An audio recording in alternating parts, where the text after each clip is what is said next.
All right.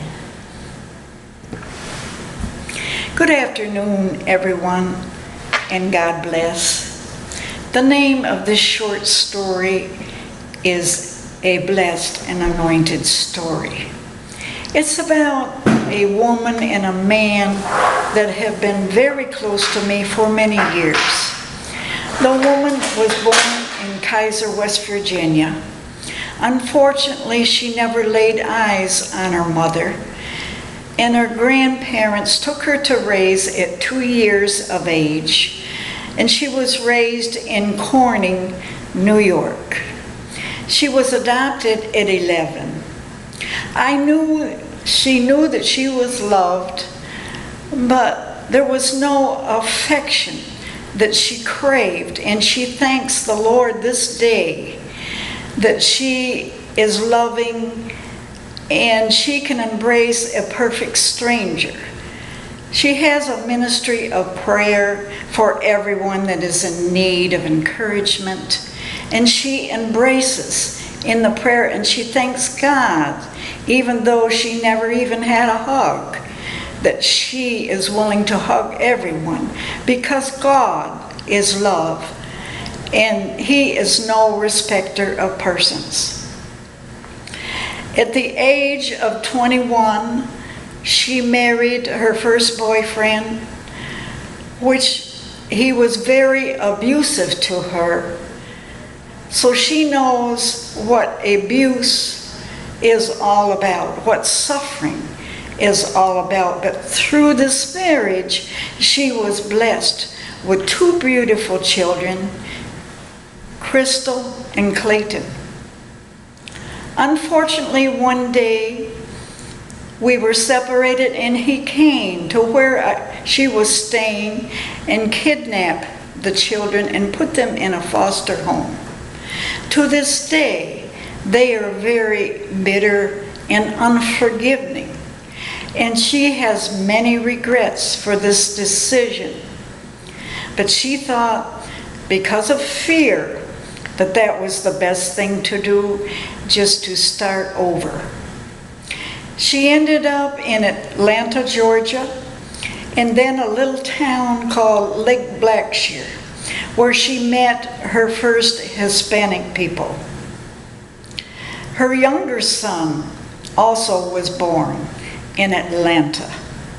She had to make the decision also because of no friends that were willing to help, and very little money. He was adopted to a young couple.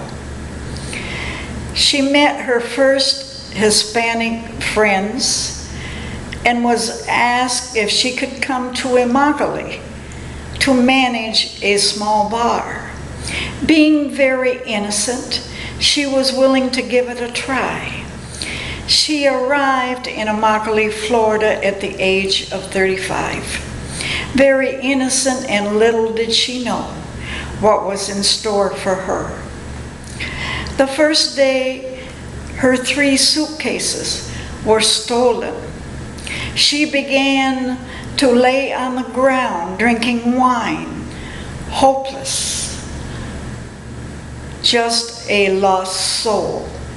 Till one day she started to work down the street to a Hispanic bar for 20 years. She was there putting up with the verbal abuse, and she witnessed many killings, which traumatized her for some time. Her life spiraled out of control when she was introduced to crack cocaine.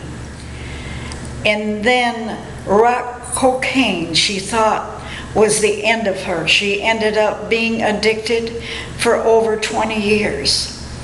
She was taken and violated in the orange groves, and she had a .357 Magnum taken to her.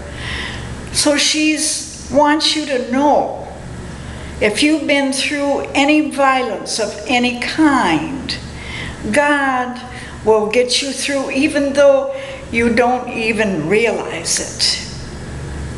Because of her lifestyle, Unfortunately, in 1999, she was diagnosed with HIV positive, but she thanks God that through this, she came to know Him in the year 2000 as her personal Savior. And she wants you to know the only real peace and joy you can have in this life is if you accept Him, trust Him. And anything you go through, He loves you unconditionally. And we go through things to make us stronger in Him. Through this diagnosis, it brought her to the Lord. So things she wants you to know happen for a purpose. It's not the end. Sometimes it can be the beginning of something great. She ministers in the highways and byways church in Immokalee and loves to pray for everyone.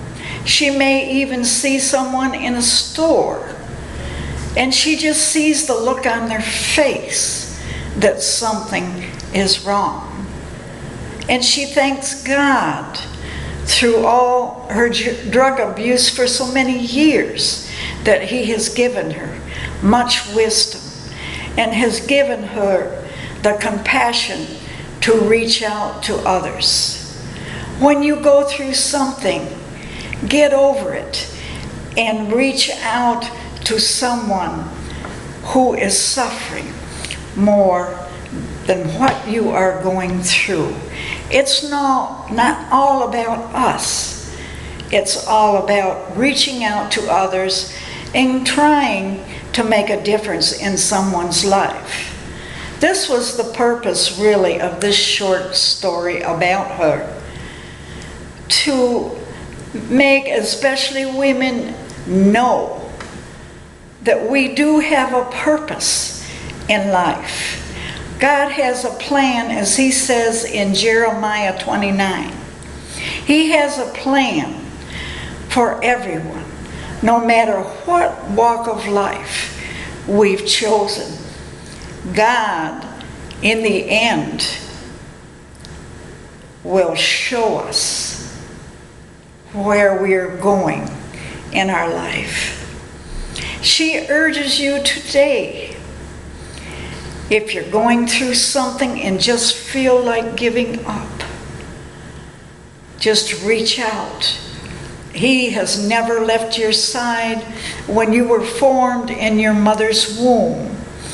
He knows it's the very hairs upon your head. He knows your name.